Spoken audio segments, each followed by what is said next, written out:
It's just that we have also intervention from Abdullah al-Odah. He is the son of Sheikh Salman al-Odah.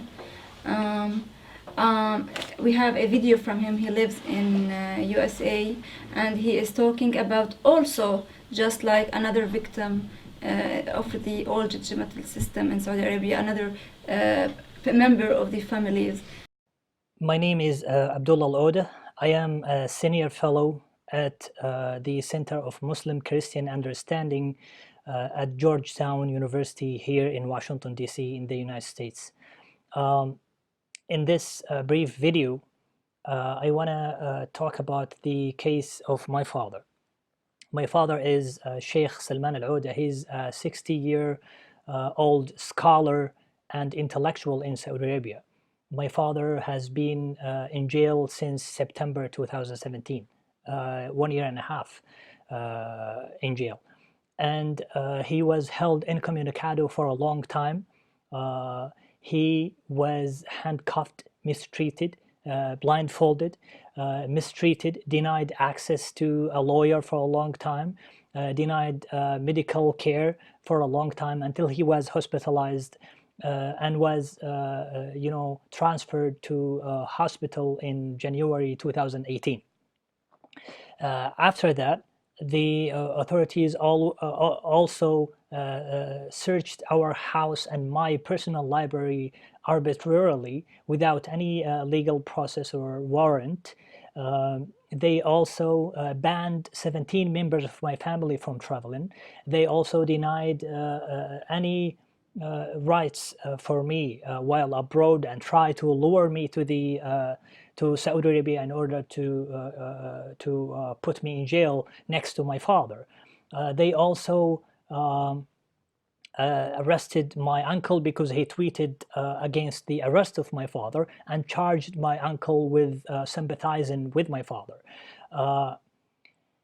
In September 2018, just 1 month before the killing of my friend Jamal Khashoggi at the Saudi consulate in Istanbul, they started a secret trial against my father, and they reached the level of brutality by asking and demanding the death penalty against my father. They want to kill my father judicially, like they killed my friend Jamal Khashoggi extrajudicially at the consulate.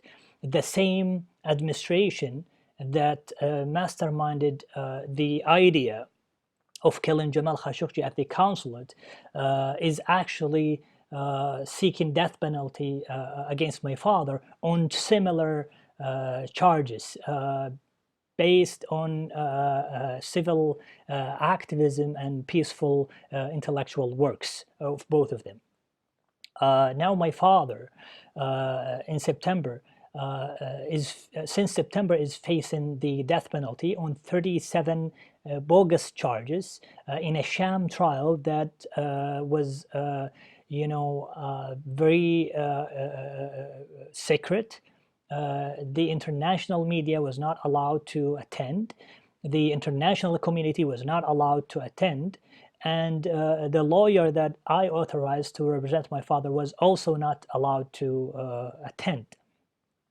The 37 charges against my father include very vague language like disturbing the peace, calling to change the system of the government, because my father called for a constitutional monarchy in Saudi Arabia where human rights are protected and liberties are guaranteed in Saudi Arabia.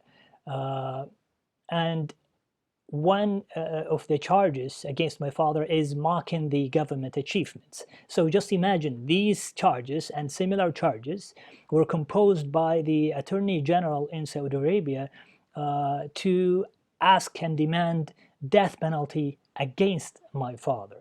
So at one point I said the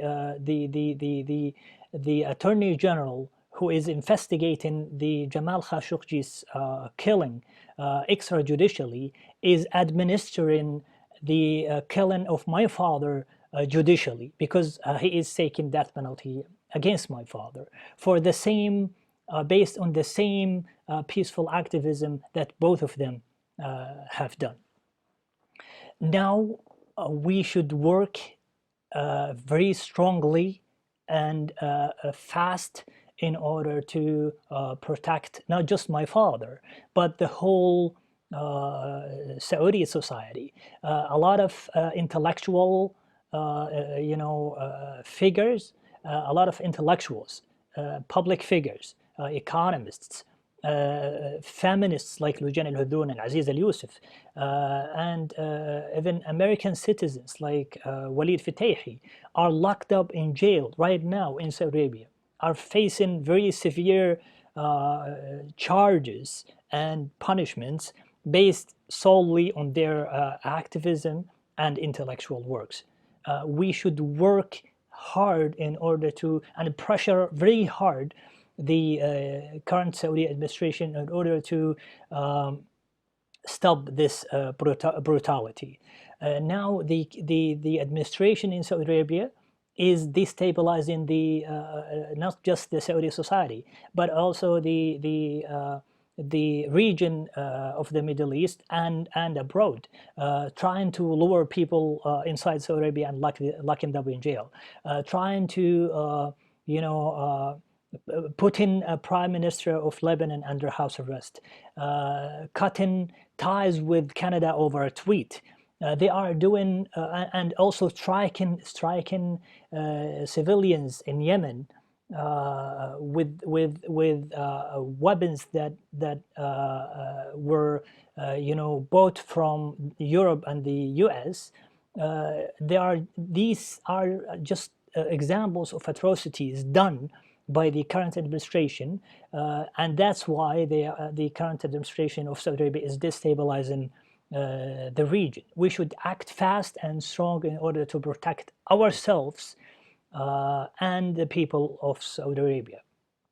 Now, with this video, I should declare and tell you also that I authorized the international lawyer, Francois Zimri, to represent my father legally and to pressure the Saudi government in order to access the trial and in order to ask for the very basic human rights for my father and for others. Now, thank you very much for listening, and I hope these efforts can lead to a fruitful conclusion. Thank you so much.